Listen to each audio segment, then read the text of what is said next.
Salut, prieteni! Ne luptăm în continuare cu capitalismul, supraviețuim pe malul Dunării. Astăzi o să dau o mică lecție de bucătăreală. Întâi vă arăt ce am făcut din puiul vegetarian, ăla pe care nu l-am, după ce l-am mâncat la ceaun, am pus la afumat. Am o afumătoare aici clasică la lemn de prun. L-am ținut într-un baiț cu vin, puțin usturoi, evident dulceața de ardei galbenă și nici n-am gustat până acum. Asta e prima încercare.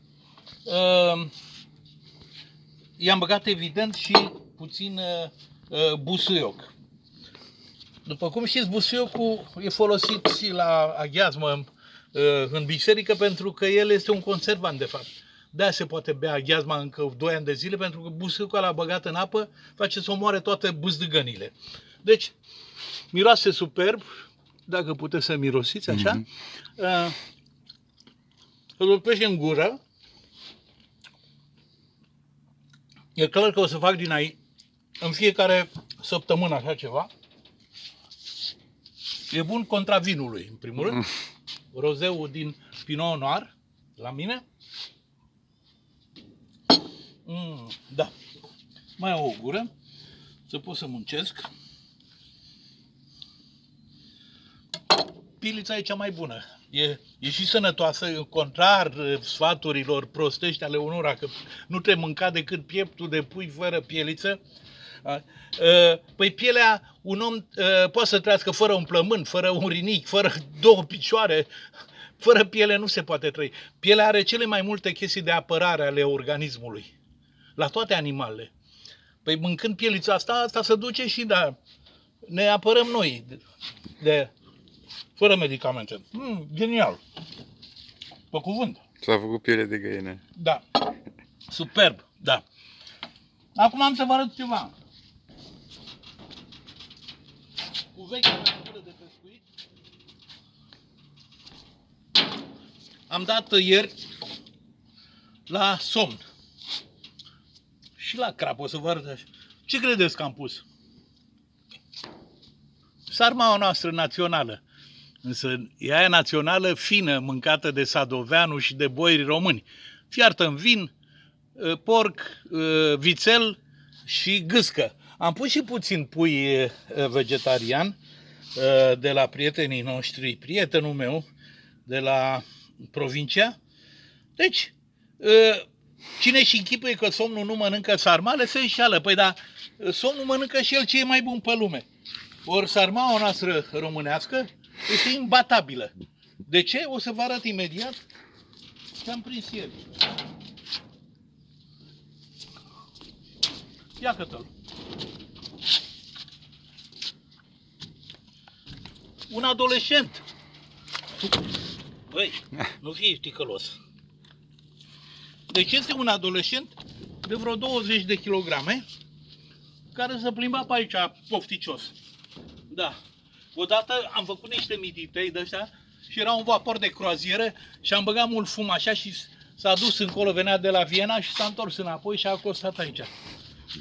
Iată cum se face, de fapt, propagandă națională, imaginea României în lume, care e sinistră la ora asta, nu? Adică cine se uită la televizor la noi și vede numai de-astea, interlop culcați pe asfalt, oameni cu cătușe la mâini, fiindcă au făcut mititei în spatele casei, sunt arestați. Cine dracu a mai văzut? Ne-am gândit noi vreodată că acele cătușe care erau folosite împotriva bandiților și a criminalilor vor fi puse la mâinile un om care a încercat să facă mititei în spatele blocului? E ceva absolut de necrezut. Și noi acceptăm aceste chestii ca idioți. În fine. După modelul... Vino cu ace, tinere. După modelul puiului vegetarian afumat, vreau să fac niște batog. Ia așa veni aici, Marina. Să vă arăt cum se face batogul Pune-mi-l cu spinaca spre mine. Așa. Ăsta este un pește foarte interesant. Se cheamă Novac. Disprețuit de unii, e cel mai ieftin.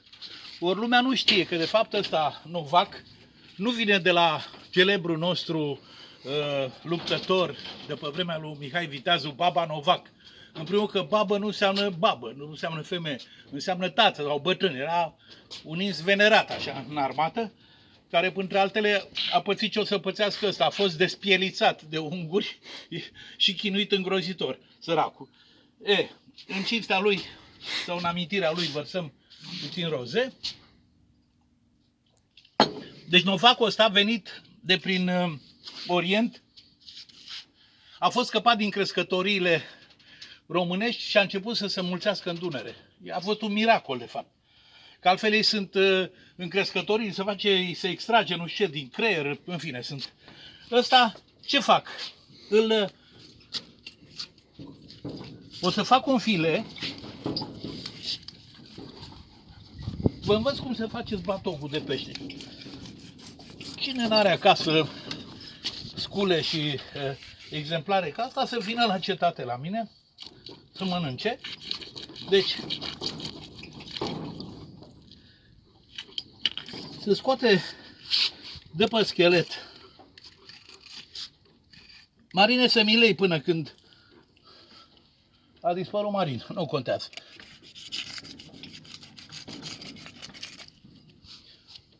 Darius, vino tu și ia-l, te rog.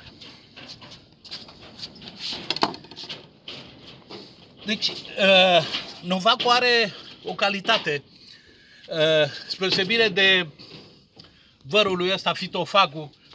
Vino așa și pune la loc. Spre deosebire de Fitofagul ăla care mănâncă numai iarbă și nu știu ce, Novacul mănâncă aceleași chestii pe care le mănâncă și crapul românesc. Și este, pot să spun uneori că e mai gustos decât crapul. Nu are același număr de oase, da? Așa. Ce nu se mănâncă la el? Pielița. Eu o dau jos, îl dezbrac de pieliță și este un fileu nemaipomenit. Fileul ăsta se poate mânca prăjit, că este foarte gustos, cum am spus, cu niște portocală. Am uitat de portocală. Data viitoare. Se poate mânca prăjit, se poate pune pe grătar, saramură, dar ce fac eu acum? Îl spăl cu puțin vin, da? Îi pun puțină sare. Nu-i pun multă sare, pentru că pui sare la batogul ăla care trebuie să zacă 3 luni până în galantare. Ăsta e un batog care se mănâncă rapid așa. Și îl mai un cu această alifie din ardeiuți, să nu-l doară oasele, pe care câteva mai are. Așa. După asta, mai fac o șmecherie. Nu știu dacă observați și aici, aveți? Se vede busuiocul. Busuiocul e foarte important. El e, de fapt, un soi de plantă medicinală, știi? Ajută și la digestie și parfumează nemaipomenit. Așa, mai pun și aici puțin.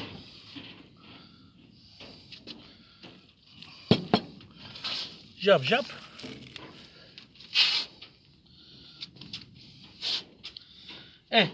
Chestia asta este o mică capodoperă a naturii în această lume poluată și îmbâxită și ajunsă în care în fiecare zi se anunță numărul morților din România, de parcă guvernul ăsta ar fi o sucursală a morgii sau a morgilor din toate orașele României. Așa, nu e sănătos să vorbiți dimineața și nici la prânz și nici seara despre morți. Lăsați morții și bolnavii spitalelor, viața trebuie să continue. Așa, bun. Deci, iată batogul din Novac.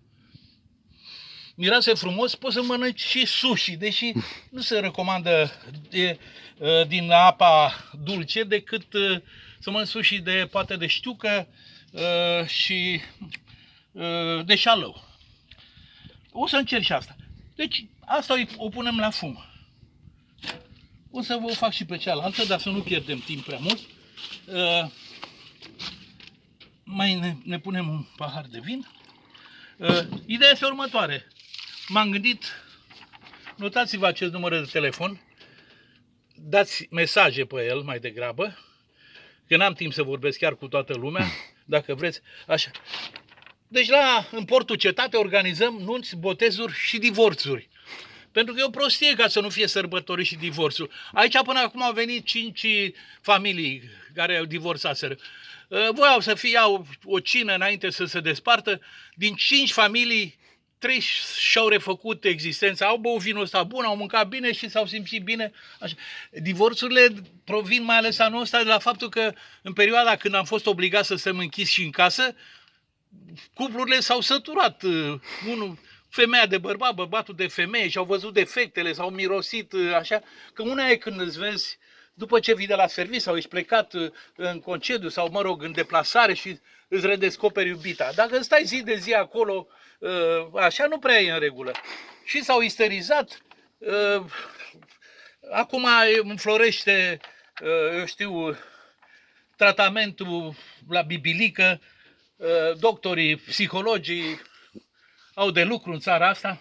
Fiica mea, după ce a făcut teatru, după ce a terminat filozofie, a terminat și psihologia și deschide un cabinet. Eu i-am spus, băi, deschideți un cabinet. Să tratezi oamenii ăștia care sunt certați cu ei înșiși, nu numai cu cei din jur. Asta. Nunți, botezuri și divorțuri. Avem și lăutari. Și se spune că moartea vine fără lăutari. Acolo unde sunt lăutari, nu există moarte. Salut! Ne vedem în curând!